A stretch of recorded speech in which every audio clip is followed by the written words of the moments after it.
મહાનગરપાલિકામાં ભ્રષ્ટાચાર ચાલતો હોવાનો આરોપ સાથે કોંગ્રેસ દ્વારા સુશાસન માટે નિબંધ લેખન સ્પર્ધાનું આયોજન કરાયું છે, જેમને લઈને ભાજપ અને કોંગ્રેસ સામસામે આવી ગયું છે। ત્યારે ભાજપે કહ્યું કોંગ્રેસ શાસનકાળ દરમિયાનનો પણ નિબંધ લખાવે।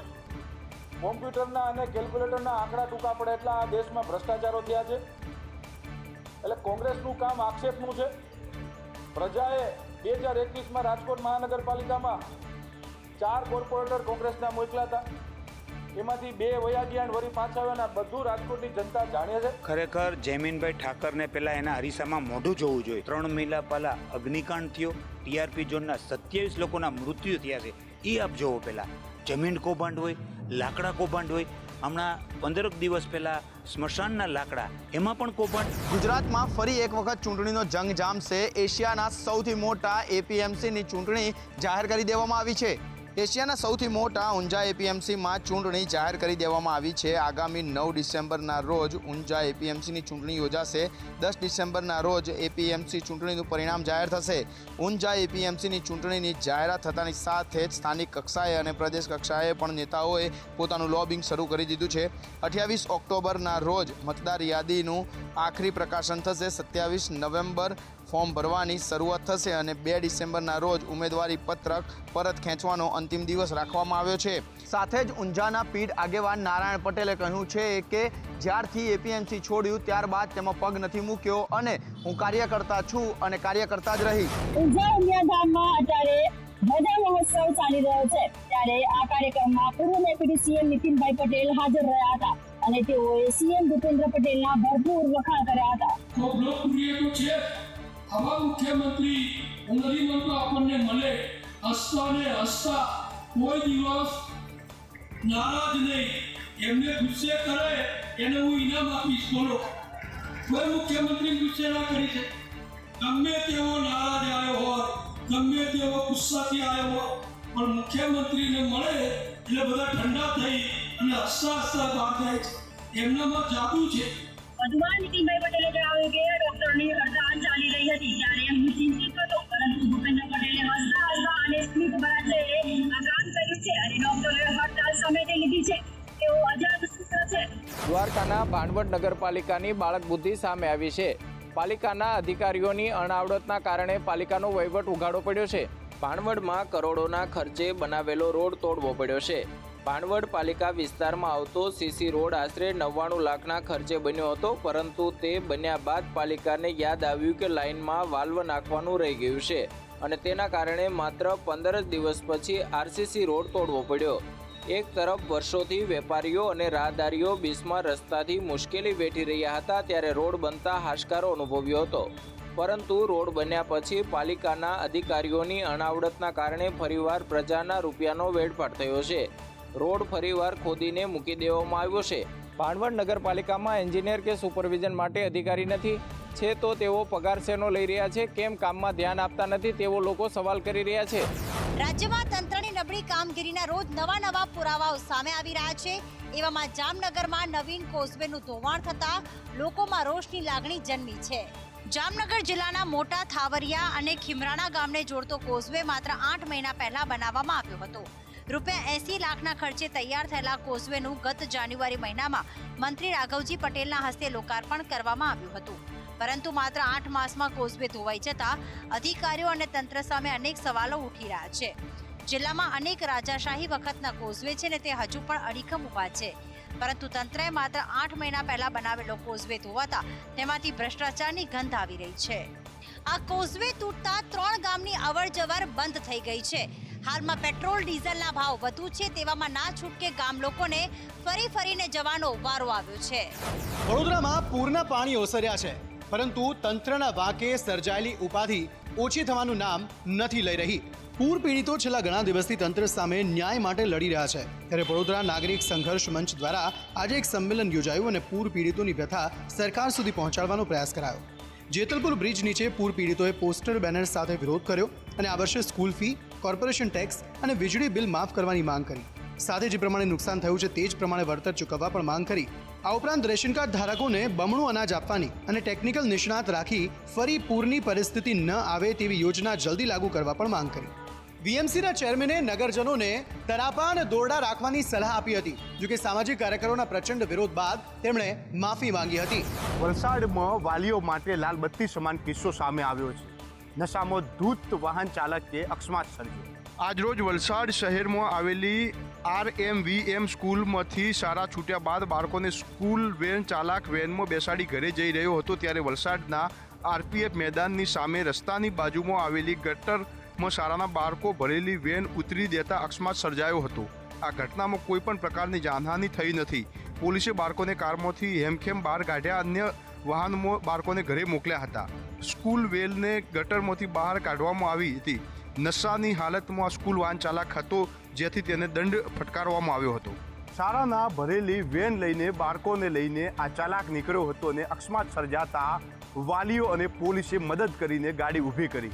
અંબાજીના મેળામાં હાલ એક દિવસ પહેલા પણ અવ્યવસ્થા જોવા મળી છે, જેના કારણે થઈને સેંકડો કિલોમીટર ચાલીને આવેલા ભક્તોને હાલાકી ભોગવવાનો વારો આવ્યો છે.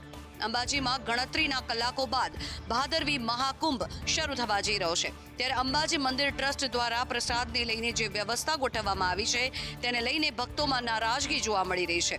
હજુ તો મહાકુંભ શરૂ થયો નથી અને આજે ભક્તો કલાકો સુધી અંબાજી મંદિરની પ્રસાદ કેન્દ્રની પાવતીઓમાં લાઇનમાં ઊભેલા જોવા મળ્યા હતા. તેમજ પ્રસાદની પાવતી લીધા બાદ પણ માય ભક્તોને પ્રસાદ લેવા માટે કલાકો સુધી આ કતારોમાં ઊભું રહેવું પડ્યું. આમ તો 12 થી 18 સપ્ટેમ્બર સુધી પ્રસાદીના બીજા કાઉન્ટર પણ તૈયાર કરવામાં આવશે, પરંતુ એક દિવસ પહેલા જ શ્રદ્ધાળુઓનો ધસારો વધી જવાના કારણે થઈને પ્રસાદ લેવા માટે લોકોની પડાપડી સર્જાઈ હતી. હવામાન વિભાગની આગાહી પ્રમાણે છોટાઉદેપુરમાં ગઈકાલે ધોધમાર વરસાદ વરસ્યો હતો, જેના કારણે અંતરિયાળ વિસ્તારમાં હાલાકીના દ્રશ્યો સર્જાયા છે. છોટાઉદેપુરના રાનેડા ગામમાં અનરાધાર વરસેલા વરસાદના કારણે હાલ જળબંબાકારની સ્થિતિ સર્જાઈ છે. રોડ રસ્તા પાણી થઈ ગયા છે, ત્યારે 400 લોકોની વસ્તી ધરાવતા ગામના વિદ્યાર્થીઓ કાલે શાળાએ જવા માટે 3 કિલોમીટર ચાલવા મજબૂર બન્યા હતા, કારણ કે રાનોડા કાલે સંપર્ક વિહોણું બન્યું હતું અને જે બીજા ગામને જોડતો રોડ છે તે ખૂબ જ ઊંચો છે, જેના કારણે પહાડો પરથી ચાલીને વિદ્યાર્થીઓ ઘરે આવવા માટે મજબૂર બન્યા હતા. જો કે શિક્ષકોએ વાલીઓને જાણ કરતા સાંજના વાલીઓ જાતે જ ડુંગરો ચડીને તેમના બાળકોને ઘરે લઈને આવ્યા હતા. બીજી બાજુ ગામમાં ભરાયેલા પાણીના નિકાલ માટે તંત્ર પાસે કોઈ વ્યવસ્થા જ નથી, જેના કારણે ગામના લોકો પાણીમાં રહેવા માટે મજબૂર. નવરાત્રીમાં લવ જેહાદને રોકવા માટે રાજકોટના ગરબા આયોજકો મેદાને આવ્યા છે. ખેલૈયાઓને આધાર કાર્ડની નોંધણી સાથે જ પ્રવેશ આપવાનું નક્કી કરાયું છે. કડવા પાટીદારની સંસ્થા દ્વારા નવરાત્રીનું આયોજન કરાયું છે અને તેની અંદર માત્ર ને માત્ર આધાર કાર્ડની નોંધણી કરીને જ ખેલૈયાઓને પ્રવેશ આપવામાં આવશે. આમ પણ આ આયોજનની અંદર માત્ર કડવા પાટીદાર સમાજના દીકરા દીકરીઓ છે તેમને પ્રવેશ અપાઈ રહ્યો છે, તો સાથે જ અન્ય અર્વાચીન રાસોત્સવના આયોજકો પણ હવે ગરબાની અંદર પ્રવેશ પહેલા અને ખેલૈયાઓને પાસ આપતા પહેલા આધાર કાર્ડની નોંધણી કરશે. શહેરના આયોજકે પણ આ જ પ્રકારની જાહેરાત કરી છે.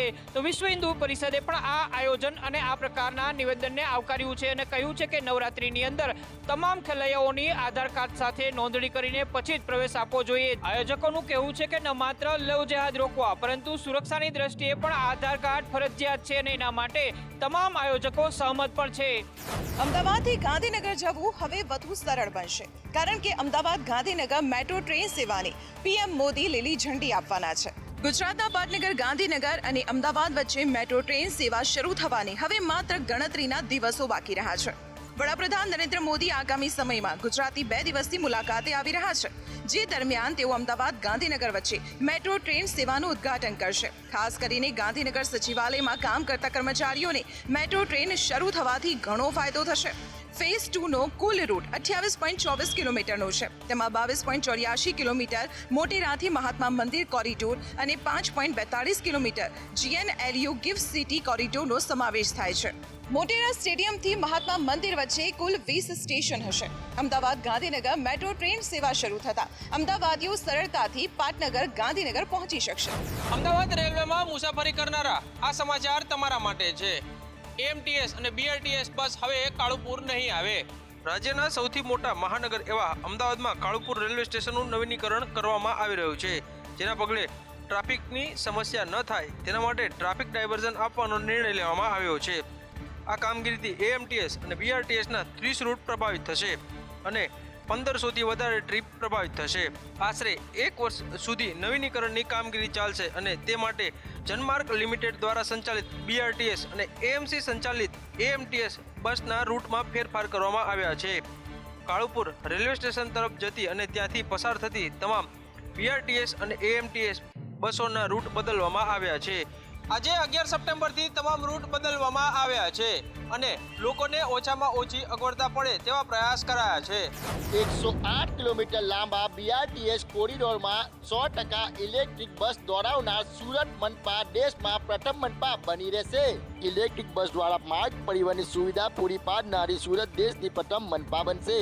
રૂટ નંબર 14 પર હાલ કાર્યરત 11 ડીઝલ બસો બંધ કરી તથા આ રૂટ પર કાર્યરત અન્ય 18 ઇલેક્ટ્રિક બસો અન્ય રૂટ પર ટ્રાન્સફર કરી આવતીકાલથી BRTS રૂટ નંબરના 14 પર પર્વતમાન 9 મીટર લાંબી બસને બદલે 34 નવી 12 મીટર લાંબી ઇલેક્ટ્રિક બસો કાર્યરત કરવામાં આવશે. આજથી તમામ 13 બસો BRTS રૂટો પર દોડાનારી કુલ 352 ઇલેક્ટ્રિક બસોનો સમાવેશ કરવામાં આવ્યો છે.